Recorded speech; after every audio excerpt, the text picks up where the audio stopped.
고등학교 3학년 교실의 창문으로 따스한 5월의 햇살이 들어왔습니다. 대부분의 학생들은 삼삼오오 모여 수다를 떨거나 점심을 먹고 있었습니다. 그러나 교실 가장 뒷자리에 혼자 앉아 있는 김영일은 책을 읽는 척하며 존재감을 최소화하고 있었습니다. 그에게 점심시간은 하루 중 가장 긴장되는 시간이었습니다. 몸을 최대한 작게 만들고 시선을 끌지 않도록 조심해야 했으니까요. 야, 찐따, 또 뭘 그렇게 열심히 읽고 있냐?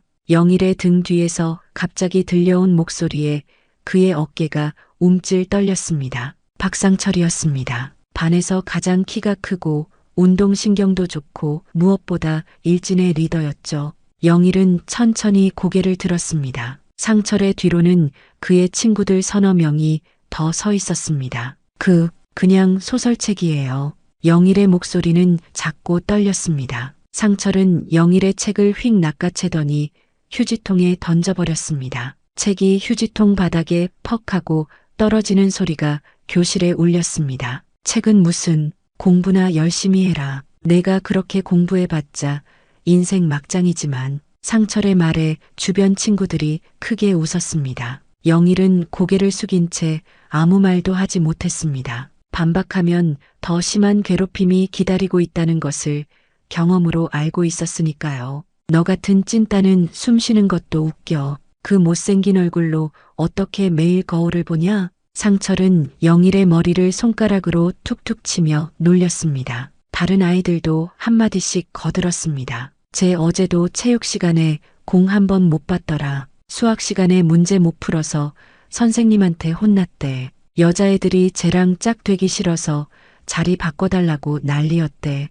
모든 말이 영일의 가슴에 날카로운 화살처럼 박혔습니다. 그는 책상 위에 놓인 자신의 손만 바라보았습니다. 손가락이 미세하게 떨리고 있었습니다. 이 시간만 지나가길 누군가 자신을 구해주길 바랄 뿐이었습니다. 야, 근데 넌 왜 그렇게 삐딱하게 앉아 있어? 상철이 갑자기 영일의 의자를 걷어찼습니다. 영일은 균형을 잃고 바닥에 엉덩방아를 찧었습니다. 갑작스러운 충격에 영일의 안경이 코에서 벗겨져 바닥에 떨어졌습니다. 상철은 그 안경을 발로 밟았고 와장창 하는 소리와 함께 안경이 산산조각이 났습니다. 아, 영일은 자신도 모르게 작은 비명을 질렀습니다. 그 안경은 부모님이 어렵게 사주신 것이었습니다. 새 안경을 살 여유가 없다는 것을 알기에 그의 마음은 더욱 무거워졌습니다. 아, 미안. 실수했네. 상철은 전혀 미안해하지 않는 표정으로 씩 웃었습니다. 주변에서는 또다시 웃음소리가 터져나왔습니다. 영일은 바닥에 떨어진 안경 조각을 주워 책상 위에 올려놓았습니다. 눈물이 나오려는 것을 꾹 참았습니다. 울면 더 심하게 괴롭힘을 당할 테니까요. 다행히 그때 수업 시작 종이 울렸고 상철과 친구들은 자리로 돌아갔습니다. 영일은 휴지통에서 자신의 책을 꺼내 먼지를 털어냈습니다. 책 표지가 구겨지고 몇 페이지는 찢어져 있었습니다. 그는 조심스럽게 책을 가방에 넣고 안경 없이 칠판을 보려 애썼습니다. 수업이 끝난 후 영일은 가장 마지막으로 교실을 나섰습니다. 복도에서 상철과 마주치지 않기를 바라며 조심스럽게 걸음을 옮겼습니다. 하지만 그의 바람과 달리 학교 정문 앞에서 상철과 그 무리를 마주쳤습니다. 야, 찐따, 어디 가냐? 상철이 영일의 앞을 가로막았습니다. 영일은 말없이 고개를 숙인 채 지나가려 했지만 상철의 친구 하나가 그의 가방을 잡아당겼습니다. 선배가 말했으면 대답을 해야지. 버릇이 없네. 영일은 멈춰섰습니다. 집에 갈게요. 그럼 우리랑 놀다 가지 그래. 재밌을 텐데. 영일의 얼굴이 창백해졌습니다. 지난번 놀자는 말에 따라갔다가 동네 뒷산에서 2시간 동안 온갖 모욕과 괴롭힘을 당했던 기억이 떠올랐습니다. 그날 이후 일주일 동안 악몽에 시달렸었습니다. 저 집에 일이 있어서요. 뭐? 너 지금 우리랑 놀기 싫다는 거야? 상철의 목소리가 한층 높아졌습니다. 주변 학생들이 슬그머니 그들을 피해 지나갔습니다. 아무도 영일을 도우려 하지 않았습니다. 모두 상철 무리에게 찍히기 싫었던 겁니다. 영일은 떨리는 다리를 간신히 지탱하며 서 있었습니다. 도망치고 싶었지만 그럴 수도 없었습니다. 지난번에 도망치려다 더 심한 괴롭힘을 당했던 기억이 생생했으니까요. 저 다음에 놀아요. 오늘은 정말 급한 일이. 상철은 영일의 말을 자르며 그의 멱살을 잡았습니다. 이 자식이 지금 변명을 하네? 우리한테? 영일의 얼굴이 상철의 얼굴과 가까워졌습니다. 상철의 눈에서는 분노와 즐거움이 동시에 비쳤습니다. 그는 다른 사람의 공포를 즐기는 듯했죠. 미안해요. 제가 잘못했어요. 영일은 결국 항복하듯 사과했습니다. 상철은 잠시 영일을 노려보다가 그를 놓아주었습니다. 영일은 풀려난 순간 다리에 힘이 빠져 주저앉을 뻔했지만 간신히 버텼습니다. 너 진짜 재수없게 생겼다. 그 찌질한 표정 좀 어떻게 해봐. 상철의 친구들이 킥킥거리며 웃었습니다. 영일은 고개를 숙인 채 아무 말도 하지 못했습니다. 이 상황이 끝나기만을 바랄 뿐이었습니다. 야, 내일 체육 시간에 축구하자. 너 우리 팀이야. 영일의 얼굴이 창백해졌습니다. 체육 시간의 축구는 항상 그에게 악몽이었습니다. 그가 공을 받으면 일부러 강하게 차서 맞추거나 패스를 하지 않아 따돌리곤 했습니다. 알겠습니다. 상철은 영일의 어깨를 퍽 치며 웃었습니다. 그래, 착하게 굴면 우리도 너 좀 봐준다. 그 말을 끝으로 상철과 친구들은 영일을 남겨두고 떠났습니다. 영일은 한동안 그 자리에 서서 진정하려 노력했습니다. 매일같이 반복되는 괴롭힘에 그의 마음은 점점 무너져가고 있었습니다. 집으로 돌아가는 길, 영일은 깨진 안경 조각을 손에 쥐고 있었습니다. 어떻게 부모님께 말씀드려야 할지 걱정됐습니다. 집에는 아버지의 회사가 어려워져 경제적으로 힘든 상황이었기 때문입니다. 영일아, 무슨 일 있니? 안경이 어떻게 된 거야? 집에 들어서자마자 어머니가 놀란 표정으로 물었습니다. 영일은 잠시 망설이다가 대답했습니다. 넘어져서 깨졌어요. 거짓말이 익숙해진 자신이 싫었지만 부모님께 걱정을 끼치고 싶지 않았습니다. 어머니는 한숨을 쉬며 안경 조각을 살펴보았습니다. 아이고, 이건 고칠 수가 없겠구나. 새로 맞춰야 할 텐데. 어머니의 걱정스러운 얼굴을 보니 영일의 마음이 더 무거워졌습니다. 하지만 이런 일은 처음이 아니었습니다. 학용품이 망가지거나 교복이 찢어지는 일이 종종 있었지만 영일은 항상 자신의 실수라고 둘러댔습니다. 다음 날 영일은 안경 없이 학교에 갔습니다. 칠판에 글씨가 잘 보이지 않아 수업에 집중하기 어려웠지만 최대한 참고 버텼습니다. 체육 시간에는 예상대로 상철과 친구들의 표적이 되었습니다. 축구 중 영일에게 오는 공은 항상 너무 세게 차여 그가 받을 수 없게 했고 결국 영일의 실수로 팀이 졌다며 비난했습니다. 야, 김영일, 너 때문에 우리가 졌잖아. 진짜 쓸모없네. 상철이 화를 내며 영일의 뒤통수를 탁 쳤습니다. 영일은 아무 말도 하지 못하고 고개만 숙였습니다. 체육 선생님은 그 광경을 보고도 그냥 지나갔습니다. 어른들조차 이런 괴롭힘을 모른 척했습니다. 교실로 돌아온 후 영일은 자신의 책상에 앉아 창밖을 바라보았습니다. 학교 밖 세상은 어떨까? 자신은 이 지옥 같은 학교를 벗어날 수 있을까? 그런 생각을 하던 중 영일의 시선이 교실 뒤 게시판에 붙은 포스터에 멈췄습니다. 꿈을 향한 도전, 해외 유학 설명회. 영일의 눈이 반짝였습니다. 해외라. 아무도 자신을 모르는 곳에서 새로 시작한다면 어떨까? 그는 잠시 그 생각에 빠져들었습니다. 일주일이 지나고 영일에 대한 괴롭힘은 더욱 심해졌습니다. 상철과 친구들은 마치 그를 괴롭히는 것이 일상의 즐거움인 것처럼 행동했습니다. 점심시간마다 영일의 도시락을 빼앗아 먹거나 그의 책을 숨기거나 심지어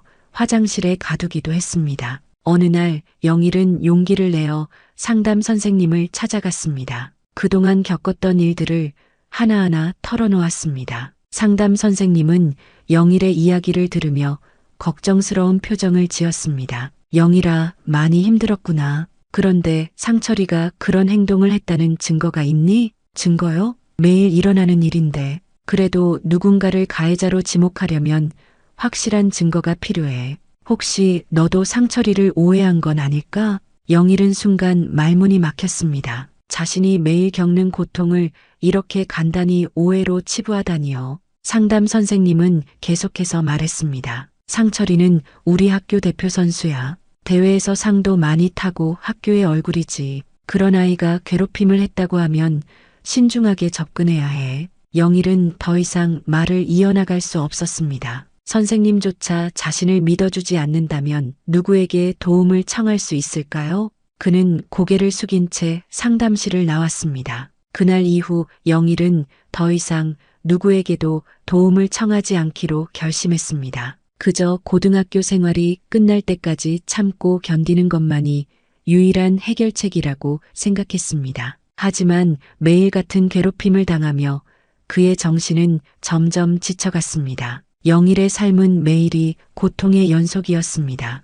상철과 그 무리의 괴롭힘은 날이 갈수록 심해졌고 영일의 마음은 점점 더 깊은 어둠 속으로 빠져들었습니다. 밤마다 그는 내일도 학교에 가야 한다는 생각에 잠을 이루지 못했습니다. 식욕도 떨어져 몸은 더욱 야위어갔고 부모님의 걱정 어린 눈빛을 마주할 때마다 가슴이 아팠죠.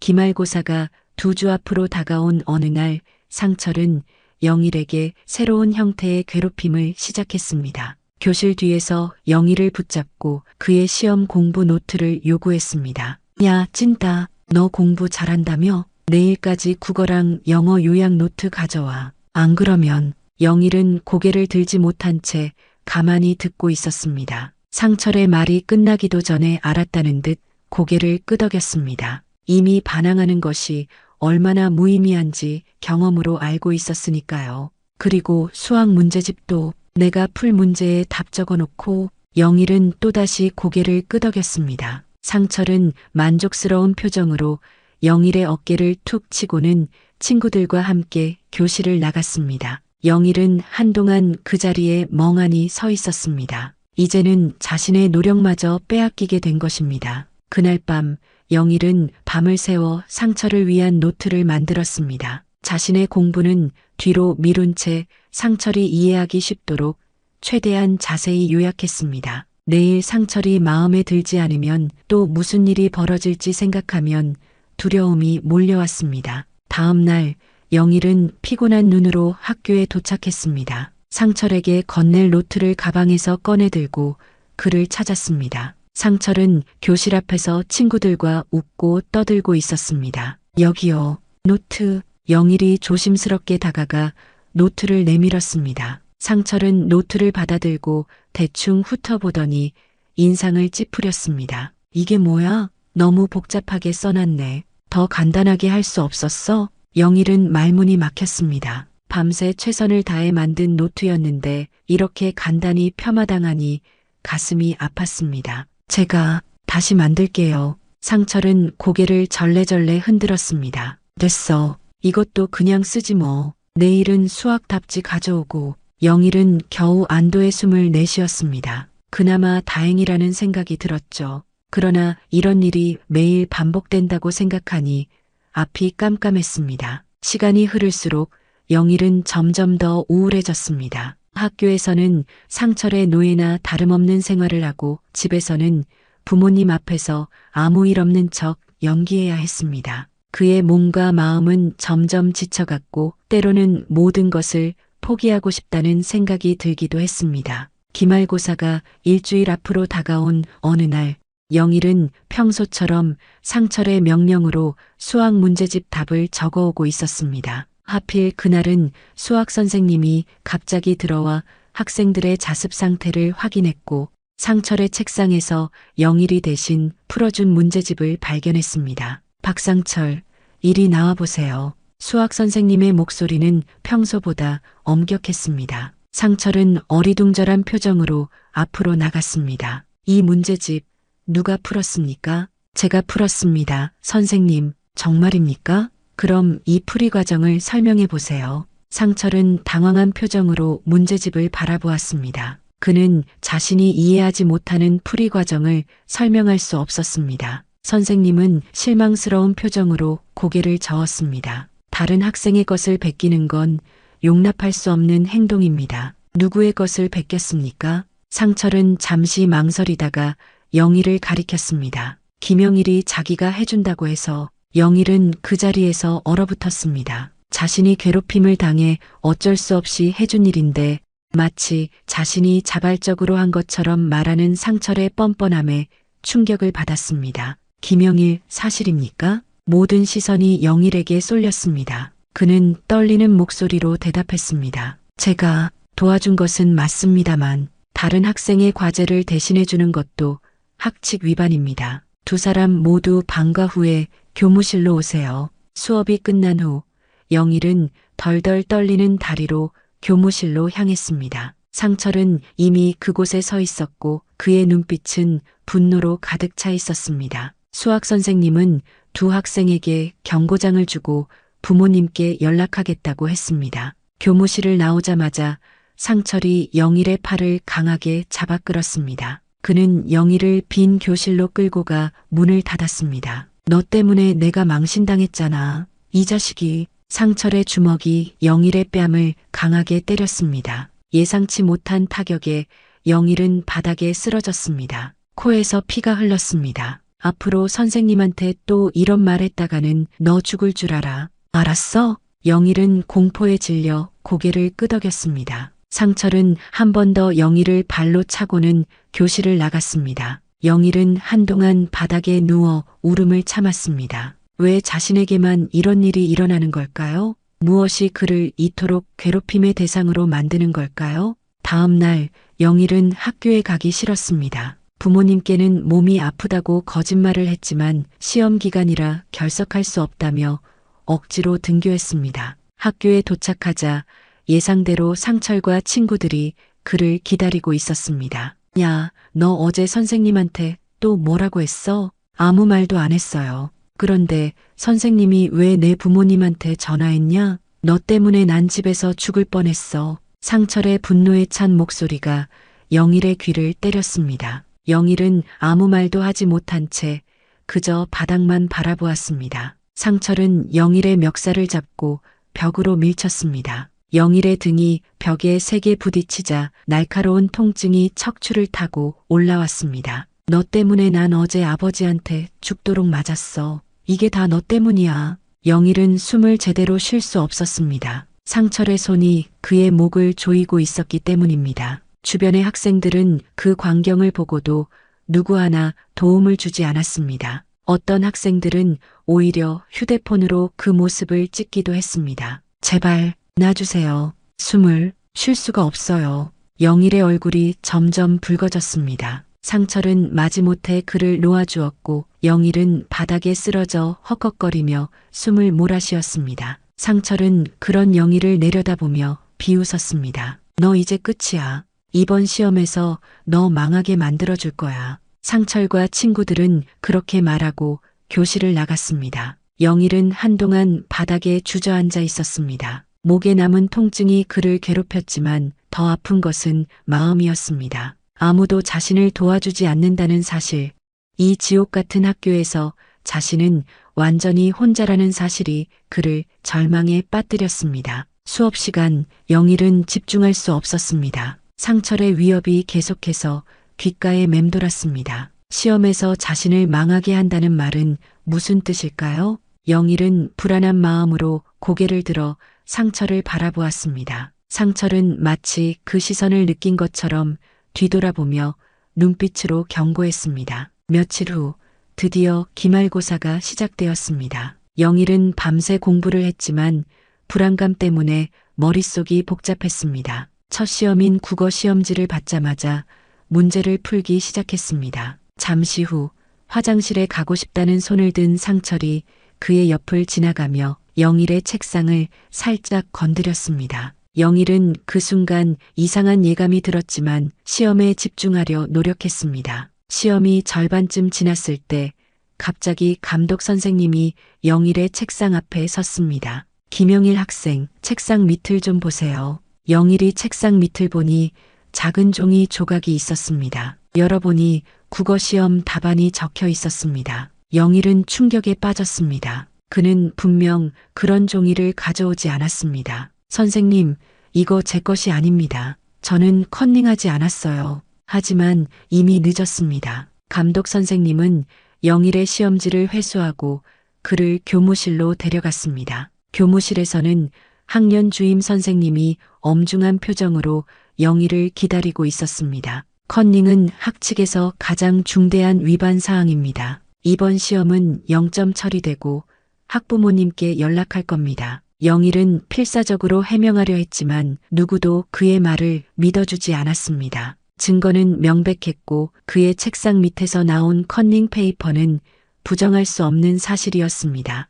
영일은 절망감에 휩싸였습니다. 이것이 상철이 말한 망하게 만들어주겠다는 계획이었습니다. 집에 돌아온 영일은 부모님께 모든 것을 설명하려 했지만 이미 학교에서 연락을 받은 부모님은 그의 말을 믿어주지 않았습니다. 영일아, 내가 왜 이런 일을 저질렀니? 우리가 그렇게 가르쳤니? 아버지의 실망스러운 목소리가 영일의 가슴을 찔렀습니다. 어머니는 그저 한숨만 내쉬었습니다. 영일은 자신의 방으로 들어가 문을 닫았습니다. 베개에 얼굴을 묻고 소리 없이 울었습니다. 아무도 자신의 말을 믿어주지 않는다는 사실이 너무나 아팠습니다. 다음 날 영일은 학교에 가기 싫었지만 나머지 시험이 남아있어 어쩔 수 없이 등교했습니다. 교실에 들어서자 모든 시선이 그에게 쏠렸습니다. 수군거림이 들려왔습니다. 제가 컨닝했대. 공부 잘한다더니 사실은 컨닝왕이었네. 제 이번에 퇴학당한대. 영일은 그 소문들을 무시하고 자신의 자리로 향했습니다. 책상에 앉자마자 뒤에서 상철의 목소리가 들렸습니다. 어제 시험 어땠어? 재미있었어? 영일은 돌아보지 않았습니다. 상철이 자신의 귓가에 속삭였습니다. 이제 믿었지? 너한테 뭔가 하겠다고 하면 반드시 한다고. 영일은 주먹을 꼭 쥐었습니다. 분노와 절망, 두려움이 뒤섞인 감정이 그를 휩쓸었습니다. 하지만 그는 아무 말도 하지 않았습니다. 말해봤자 더 큰 괴롭힘만 당할 뿐이라는 것을 알았기 때문입니다. 그날 이후 영일의 학교 생활은 더욱 지옥이 되었습니다. 컨닝했다는 소문은 학교 전체에 퍼졌고 선생님들조차 그를 의심의 눈초리로 바라보았습니다. 친구들은 더욱 그를 멀리했고 상철과 그 무리의 괴롭힘은 날이 갈수록 심해졌습니다. 어느 날 밤 영일은 자신의 방에 홀로 앉아 이런 상황이 언제까지 계속될지 생각했습니다. 고등학교를 졸업할 때까지 앞으로도 1년이 넘게 남아 있었습니다. 이대로 1년을 더 견딜 수 있을까요? 매일매일이 고통인 이 삶을 계속해야 할까요? 영일은 문득 해외 유학 설명회 포스터가 떠올랐습니다. 자신이 아무도 모르는 곳에서 새롭게 시작한다면 그는 컴퓨터를 켜고 해외 유학에 대한 정보를 찾기 시작했습니다. 부모님을 설득할 수 있을까? 경제적으로 가능할까? 많은 의문이 있었지만 처음으로 희망의 불빛이 보이는 것 같았습니다. 다음 날 영일은 용기를 내어 부모님께 유학에 대한 생각을 말했습니다. 처음에는 놀라워하셨지만 영일이 진지하게 설명하자 점차 이해하는 표정을 지으셨습니다. 영일아, 내가 정말 그걸 원한다면 우리가 어떻게든 방법을 찾아볼게. 아버지의 말에 영일은 오랜만에 미소를 지었습니다. 탈출구가 생긴 것 같은 느낌이었습니다. 하지만 그는 아직 학교에서의 괴롭힘을 견뎌야 했습니다. 유학 준비에는 시간이 필요했으니까요. 며칠 뒤 영일은 방과 후 도서관에서 유학 관련 자료를 찾아보고 있었습니다. 캐나다, 호주, 뉴질랜드, 영어권 국가들의 교육 시스템과 유학생, 지원 프로그램을 하나하나 살펴보는 그의 얼굴에는 오랜만에 활기가 돌았습니다. 희망이 보였으니까요. 이 지옥 같은 학교에서 벗어날 수 있다는 희망만으로도 견딜 힘이 생겼습니다. 뭘 그렇게 열심히 보고 있냐? 갑작스러운 목소리에 영일은 깜짝 놀라 고개를 들었습니다. 상철과 그의 친구들이 도서관 테이블 앞에 서 있었습니다. 영일은 재빨리 자료를 덮으려 했지만 상철이 먼저 그 자료를 낚아채 버렸습니다. 해외 유학? 뭐야, 도망가려고? 상철의 비웃음 소리가 조용한 도서관에 울렸습니다. 사서 선생님이 쉿소리를 내며 조용히 하라는 신호를 보냈지만 상철은 개의치 않았습니다. 너 같은 찐따가 해외에 가서 뭘 할 수 있겠어? 거기 가서도 왕따 당하겠지. 영일은 손을 뻗어 자료를 돌려받으려 했지만 상철은 그것을 친구에게 던졌습니다. 그들은 마치 공놀이를 하듯 영일의 자료를 주고받았고 영일은 그 사이에서 허둥지둥 자료를 따라다녔습니다. 그만해, 제발. 영일의 간절한 부탁에도 상철과 친구들은 멈추지 않았습니다. 결국 자료는 찢어지고 구겨진 채 바닥에 떨어졌습니다. 상철은 킥킥거리며 웃었습니다. 가고 싶으면 가든지. 어차피 너 같은 놈은 이 학교에 있어도 없어도 마찬가지야. 그 말을 끝으로 상철과 친구들은 도서관을 떠났습니다. 영일은 바닥에 떨어진 자료를 주워 담았습니다. 손이 떨렸고 눈에는 눈물이 고였습니다. 하지만 그는 곧 눈물을 참고 남은 자료들을 정리했습니다. 상철의 말대로 해외로 떠나는 것, 그것이 이제 그의 유일한 희망이었습니다. 그날 저녁 영일은 부모님과 진지한 대화를 나눴습니다. 해외 유학에 필요한 비용, 준비 과정, 그리고 왜 그런 결정을 내렸는지 솔직하게 말씀드렸습니다. 학교에서의 괴롭힘, 컨닝 사건의 진실, 그동안 숨겨왔던 모든 아픔을 털어놓았습니다. 영일아, 그런 일이 있었다니 왜 진작 말하지 않았니? 어머니의 눈에 눈물이 고였습니다. 아버지도 충격을 받은 표정이었습니다. 영일은 부모님께 걱정을 끼쳐드리기 싫었다고 자신이 해결할 수 있을 거라 생각했다고 말했습니다. 아들, 미안하구나. 아버지가 더 관심을 가졌어야 했는데. 아버지의 목소리가 떨렸습니다. 영일은 고개를 저었습니다. 이건 부모님의 잘못이 아니었습니다. 아버지는 잠시 생각에 잠겼다가 결심한 듯 말했습니다. 유학? 쉽지 않은 선택이지만 내가 정말 원한다면 지원하마. 다만 학교에도 이 상황을 알려야겠다. 그 상철이란 학생이 이대로 넘어가선 안 돼. 영일은 망설였습니다. 학교에 알리면 상황이 더 악화될 수도 있었습니다. 하지만 부모님의 단호한 표정을 보니 더 이상 반대할 수 없었습니다. 그는 천천히 고개를 끄덕였습니다. 다음 날 영일의 부모님은 학교를 방문해 교장 선생님과 상담했습니다. 교장은 처음에는 학교 내 괴롭힘 문제를 인정하지 않으려 했지만 영일의 부모님이 법적 조치를 취하겠다고 하자 태도를 바꿨습니다. 상철과 그 무리들은 교장실로 불려갔고 징계위원회가 열렸습니다. 그러나 영일에게는 이미 늦은 조치였습니다. 그는 마음속으로 이 학교를 떠나기로 결심했고 유학 준비에 집중했습니다. 토플 시험을 준비하고 지원서를 작성하고 인터뷰를 준비했습니다. 모든 것이 새로운 시작을 위한 발걸음이었습니다. 괴롭힘 사건이 학교에 알려진 후 상철과 그 무리는 일시적으로 영일에게서 멀어졌습니다. 하지만 그들의 적대감은 사라지지 않았고 영일은 여전히 학교에서 고립된 상태였습니다. 아무도 그와 어울리려 하지 않았고 그저 괴롭힘의 다음 타겟이 되지 않기 위해 그를 피했습니다. 한 달이 지난 어느 날 영일은 캐나다의 한 고등학교로부터 입학 허가를 받았습니다. 그것은 그에게 새로운 삶의 시작을 알리는 신호였습니다. 부모님은 기쁜 마음으로 그의 결정을 축하해 주셨고 모든 준비를 도와주셨습니다. 출국 일주일 전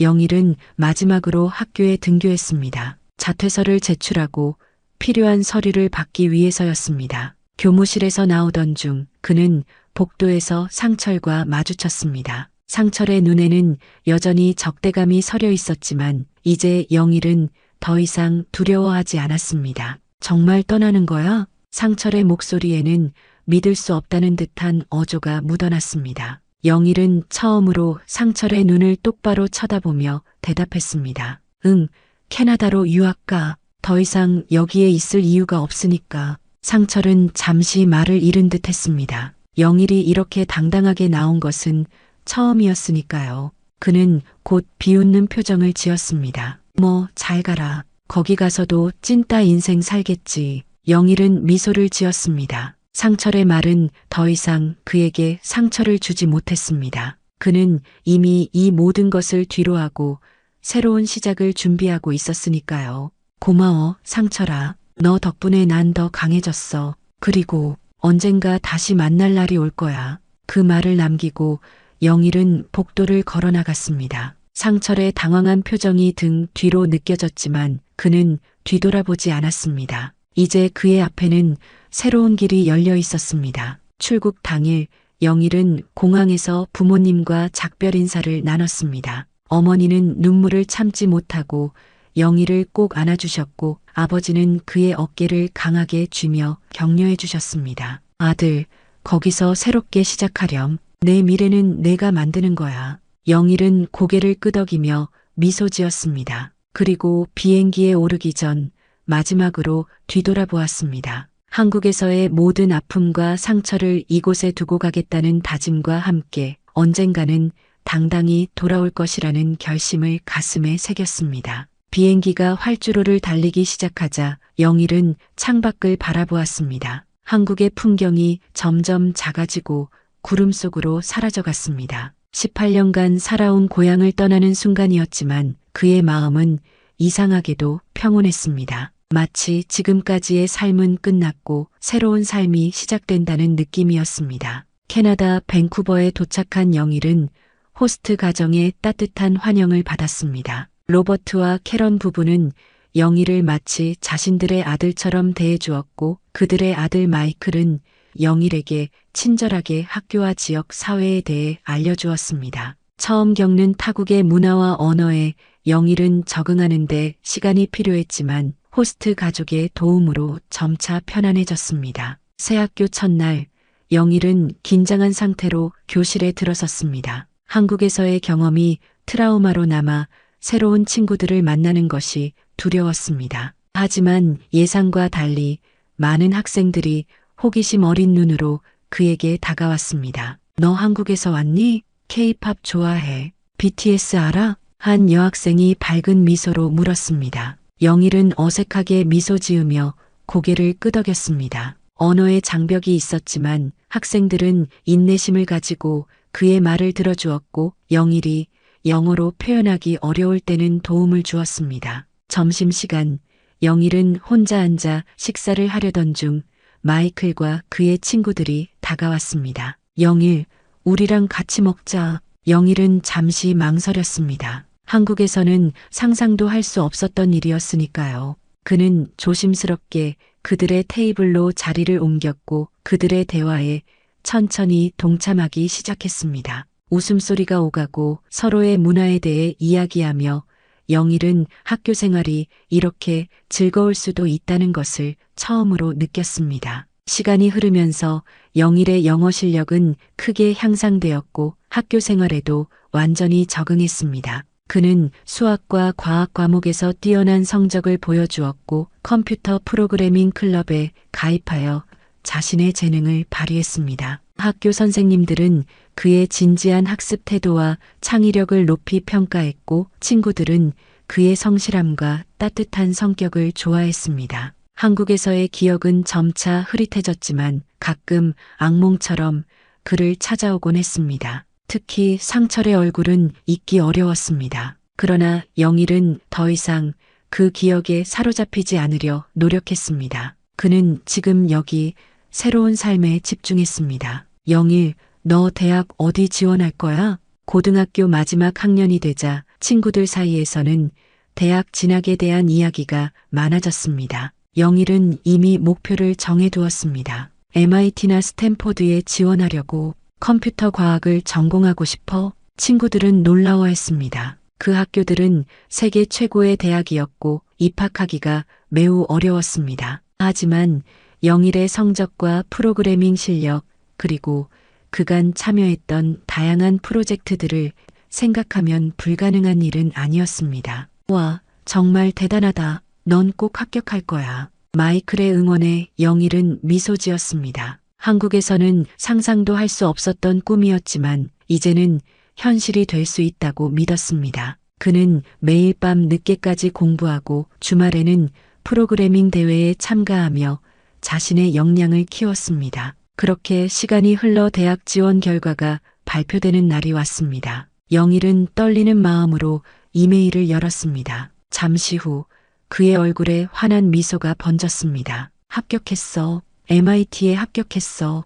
호스트 가족들과 친구들은 영일의 성공을 진심으로 축하해 주었습니다. 영일은 이 소식을 바로 한국에 있는 부모님께 전했고 부모님은 울먹이며 아들의 성취를 자랑스러워했습니다. 영일아, 내가 자랑스럽다. 정말 잘했어. 아버지의 목소리에서 자부심이 묻어났습니다. 영일은 그동안 부모님이 자신을 위해 얼마나 희생하셨는지 알고 있었습니다. 유학 비용을 마련하기 위해 아버지는 더 많은 일을 하셨고 어머니도 파트타임 일을 시작하셨습니다. 그들의 지원 덕분에 영일은 자신의 꿈을 향해 나아갈 수 있었던 것입니다. 부모님 덕분이에요. 정말 감사해요. MIT에서의 생활은 영일에게 새로운 도전이었습니다. 세계 각국에서 온 똑똑한 학생들과 함께 공부하며 그는 더욱 성장했습니다. 컴퓨터 과학 외에도 경영학과 심리학에 관심을 가지게 되었고 스타트업 동아리에 참여하여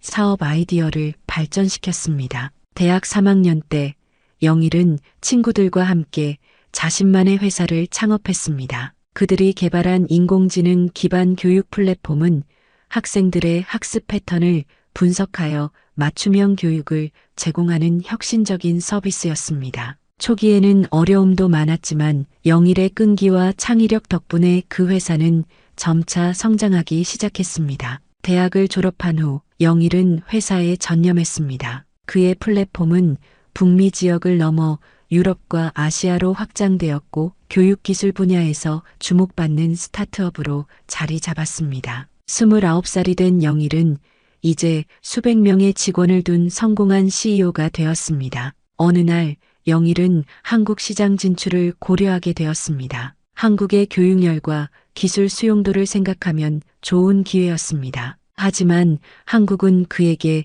여전히 아픈 기억이 남아있는 곳이었습니다. 고민 끝에 그는 결단을 내렸습니다. 이제 과거의 상처를 딛고 일어설 때야. 영일은 한국 지사 설립을 위해 직접 방문하기로 했습니다. 10년 만에 고향을 찾는 것입니다. 비행기 티켓을 예약하고 서울에서의 미팅 일정을 잡았습니다. 그리고 우연히 인터넷을 검색하다가 자신의 고등학교 동창회 소식을 보게 되었습니다. 창립 20주년 기념 동창회. 영일은 잠시 화면을 응시했습니다. 동창회. 그곳에는 상철도 있을 것입니다. 그리고 그를 괴롭혔던 다른 아이들도. 영일의 마음이 복잡해졌습니다. 참석해야 할까? 아니면 그냥 지나쳐야 할까?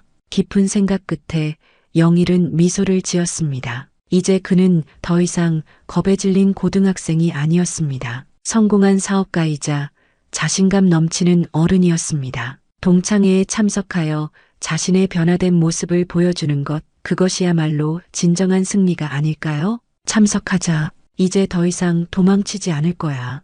영일은 동창회 참석을 확정했습니다. 과거의 상처를 치유하고 새로운 시작을 알리는 순간이 될 것이라고 생각했습니다. 그는 한국행 비행기표를 확인하며 깊은 숨을 들이마셨습니다. 이제 마음의 준비는 끝났습니다. 인천국제공항에 내린 영일은 깊은 숨을 들이마셨습니다. 10년 만에 밟는 고국의 땅이었습니다. 공항 로비에는 정장 차림의 비서가 KIMYOUNG-IL이라는 팻말을 들고 서 있었습니다. 영일이 다가가자 비서는 공손하게 인사했습니다. 김영일 회장님 환영합니다. 호텔까지 모시겠습니다. 회장님이라는 호칭이 아직도 어색했지만 영일은 차갑게 미소를 지으며 고개를 끄덕였습니다. 차에 오르는 그의 뒷모습은 냉철한 자신감이 넘쳤습니다. 더 이상 움츠리고 고개를 숙이는 소년이 아니었습니다. 훤칠한 키에 단단한 체격, 고급 맞춤 슈트를 입은 성공한 사업가였습니다. 서울 시내를 달리는 차 안에서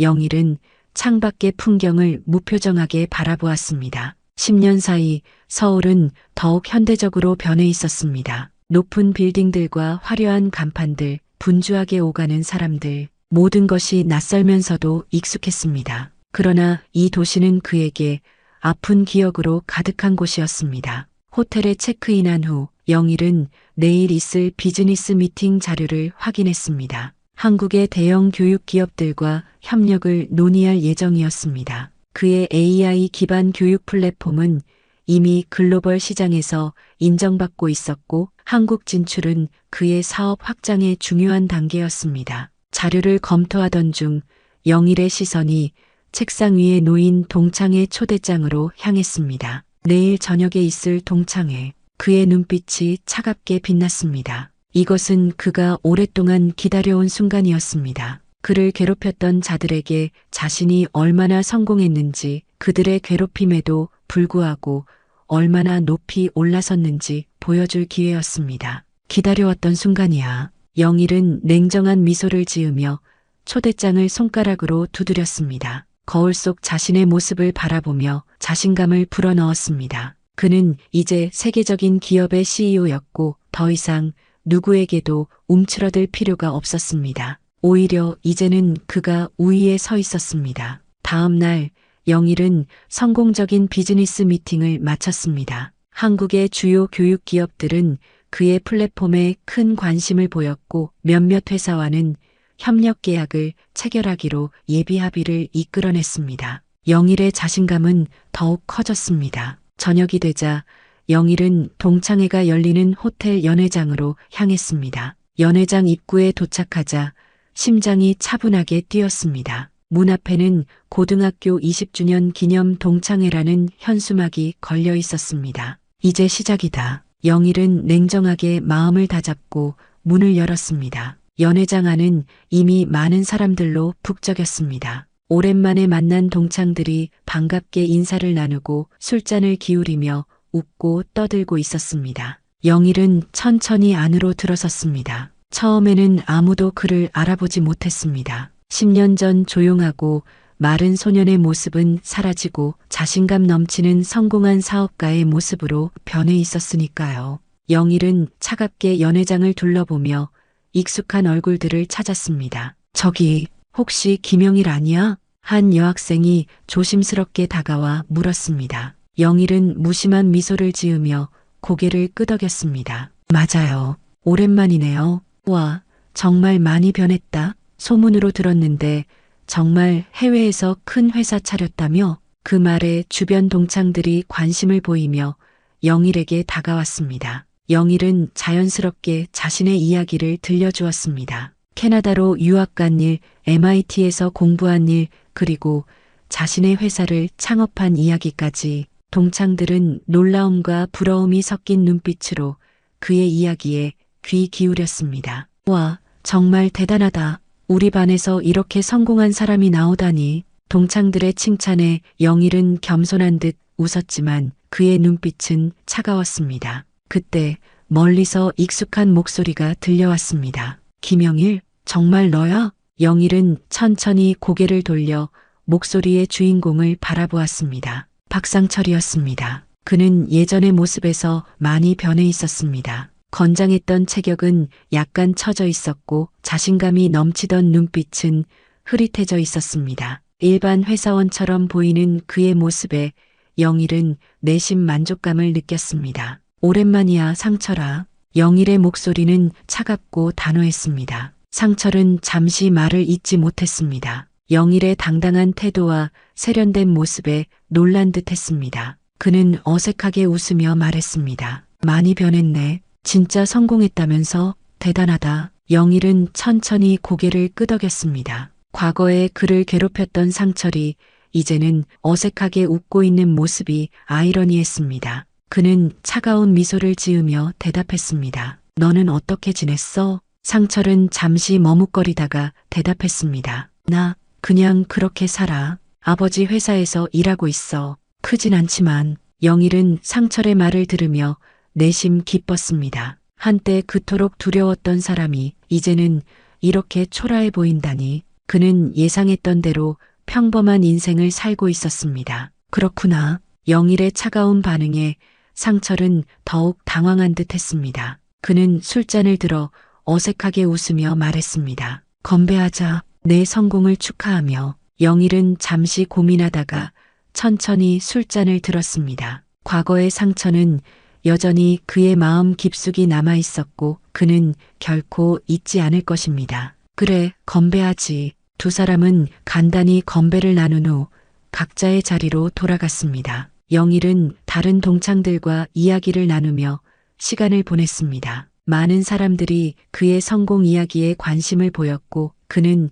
친절하게 질문에 답해 주었습니다. 동창회가 무르익을 무렵 사회자가 마이크를 들고 나왔습니다. 오늘 우리 동창회에는 특별한 손님이 와 계십니다. 글로벌 교육기술 기업 에듀테크 이노베이션의 CEO이자 우리의 동창인 김영일 회장님입니다. 잠시 나와서 인사 한 말씀 부탁드립니다. 동창들의 환호성과 박수 속에 영일은 단상으로 올라갔습니다. 그는 마이크를 잡고 천천히 연회장을 둘러보았습니다. 모든 시선이 그에게 집중되어 있었습니다. 상처를 포함한 예전의 괴롭힘 가해자들도 그를 바라보고 있었습니다. 안녕하세요. 오랜만에 만나서 반갑습니다. 영일의 목소리는 차분하면서도 자신감이 넘쳤습니다. 그는 잠시 말을 멈추고 깊은 숨을 들이마셨습니다. 이 순간을 위해 얼마나 오랫동안 기다려왔는지, 얼마나 많은 고통과 노력을 견뎌왔는지 떠올렸습니다. 사실 고등학교 시절 저는 그리 행복하지 않았습니다. 영일의 첫마디에 연회장이 순간 조용해졌습니다. 동창들은 의아한 표정으로 그를 바라보았습니다. 영일은 잠시 상철을 바라보았고 상철은 그 시선을 피하지 못한 채 자리에 앉아 있었습니다. 많은 분들이 기억하시겠지만 저는 학창 시절 왕따였습니다. 매일 괴롭힘을 당했고 학교에 가는 것이 두려웠습니다. 연회장에는 불편한 침묵이 흘렀습니다. 일부 동창들은 죄책감에 고개를 숙였고 또 다른 이들은 놀란 표정으로 서로를 바라보았습니다. 상철의 얼굴은 창백해졌습니다. 특히 박상철을 비롯한 몇몇 학생들에게 받은 괴롭힘은 지금도 잊을 수 없습니다. 영일의 목소리는 차갑게 변했고 그의 눈은 상철을 똑바로 바라보고 있었습니다. 연회장의 공기가 더욱 무거워졌습니다. 하루는 제 안경이 박상철에 의해 고의로 부서졌고 또 어느 날은 시험 중에 제 책상 밑에 컨닝 페이퍼를 몰래 넣어 저를 퇴학 위기에 몰아넣었습니다. 그 외에도 수없이 많은 모욕과 괴롭힘이 있었죠. 영일의 목소리는 평온했지만 그 속에 담긴 차가움이 모두에게 전해졌습니다. 상철은 어디론가 도망치고 싶다는 듯한 표정이었습니다. 저는 이 학교를 떠나 캐나다로 유학을 갔고 그곳에서 새 삶을 시작했습니다. MIT에서 공부하고 제 회사를 세웠습니다. 지금은 세계 각국에 지사를 둔 교육기술 기업의 CEO가 되었습니다. 영일은 잠시 물잔을 들어 한 모금 마신 후 계속했습니다. 많은 사람들이 제게 과거를 잊고 용서하라고 말합니다. 하지만 저는 잊지 않겠습니다. 용서하지도 않을 겁니다. 그의 선언에 연회장이 더욱 조용해졌습니다. 일부 동창들은 불편한 듯 자리에서 몸을 비틀었습니다. 왜냐하면 그 고통스러운 기억들이 제가 여기까지 오는 동력이 되었기 때문입니다. 매일 밤 언젠가는 저들에게 보여주겠다는 결심이 저를 지탱했습니다. 그리고 오늘 그 약속을 지키러 이 자리에 왔습니다. 영일은 차갑게 미소 지으며 계속했습니다. 저는 이제 한국 시장에 진출합니다. 그리고 앞으로 몇 년 안에 이 분야의 선두 기업이 될 것입니다. 저를 무시하고 괴롭혔던 사람들이 언젠가 제 회사에 입사 지원서를 내게 될지도 모르겠군요.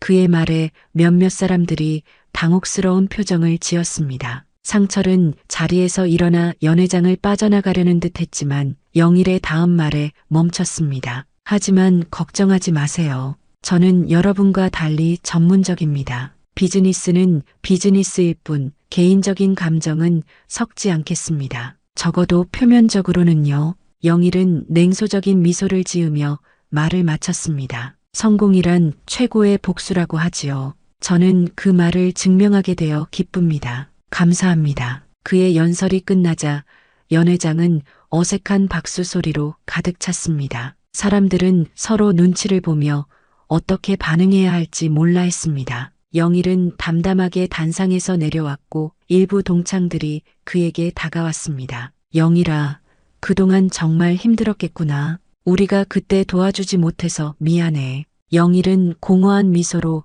그들의 말에 응했습니다. 이제 와서 건네는 동정과 사과는 그에게 아무 의미가 없었습니다. 그가 원했던 것은 인정과 경외 그리고 자신을 괴롭혔던 이들의 불편한 표정을 보는 것이었습니다. 동창회가 끝나갈 무렵 상철이 조심스럽게 영일에게 다가왔습니다. 그의 얼굴은 창백했고 손은 떨리고 있었습니다. 영일아, 할 말이 있어. 영일은 차가운 표정으로 상철을 바라보았습니다. 상철은 한동안 입을 열지 못하다가 힘겹게 말을 꺼냈습니다. 미안해. 정말 미안해. 그때 내가 너무 어리석었어. 내가 얼마나 힘들었을지 생각도 못했어. 상철의 눈에는 눈물이 고여 있었습니다. 그는 진심으로 후회하고 있는 듯 했습니다. 용서해달라는 말은 못하겠다. 그럴 자격이 없으니까. 하지만 적어도 이 말은 하고 싶었어. 정말 미안해. 영일은 잠시 말없이 상철을 바라보았습니다. 그리고 천천히 입을 열었습니다. 왜 지금 와서 사과하지? 내가 성공해서? 내가 이제는 너보다 높은 위치에 있어서? 만약 내가 실패했다면 너는 지금도 나를 찾아와 사과했을까? 상철은 아무 말도 하지 못했습니다. 영일은 냉정하게 말을 이었습니다. 내 사과는 받아들이지 않겠어. 너무 늦었어. 그리고 솔직히 말하면 내 사과 따위는 필요 없어. 이미 난 내가 상상도 못할 만큼의 성공을 이뤘으니까. 상철은 충격받은 표정으로 그 자리에 서 있었습니다. 영일은 한 걸음 더 가까이 다가가 그의 귀에 속삭였습니다. 내가 겪은 고통은 절대 잊지 않을 거야. 그리고 언젠가 기회가 온다면 내가 얼마나 기억력이 좋은지 보여줄게. 영일은 그렇게 말하고 자리를 떠났습니다. 상철은 망연자실한 표정으로 그 자리에 남겨졌습니다. 동창회가 끝나고 영일은 호텔로 돌아왔습니다. 밤하늘의 별을 바라보며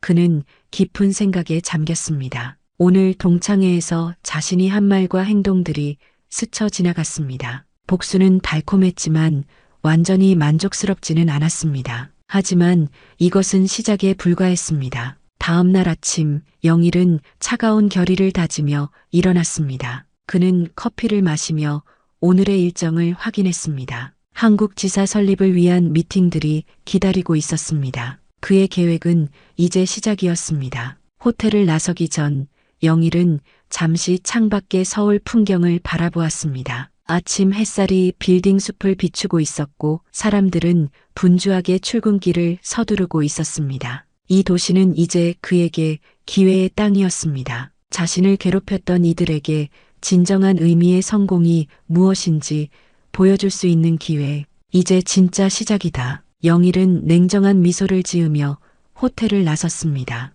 고급 세단이 그를 기다리고 있었고 비서는 공손하게 문을 열어주었습니다. 차에 오르며 영일은 마지막으로 하늘을 올려다보았습니다. 그날 이후 영일의 회사는 한국 시장에서 급속도로 성장했습니다. 2년 만에 교육기술 분야의 선두주자가 되었고 많은 경쟁 기업들을 인수했습니다. 그 과정에서 상철의 아버지 회사도 인수 대상이 되었고 영일은 냉정하게 구조조정을 단행했습니다. 상철은 일자리를 잃었고 다른 회사에 취직하려 했지만 어디에서도 그를 받아주지 않았습니다. 영일의 영향력이 너무 커져 있었기 때문입니다. 영일은 자신의 성공을 통해 과거의 괴롭힘에 대한 복수를 완성했습니다. 그는 결코 용서하지 않았고 잊지도 않았습니다. 하지만 그의 복수는 직접적인 해코지가 아닌 냉정한 성공을 통한 것이었습니다. 그는 자신을 괴롭혔던 이들이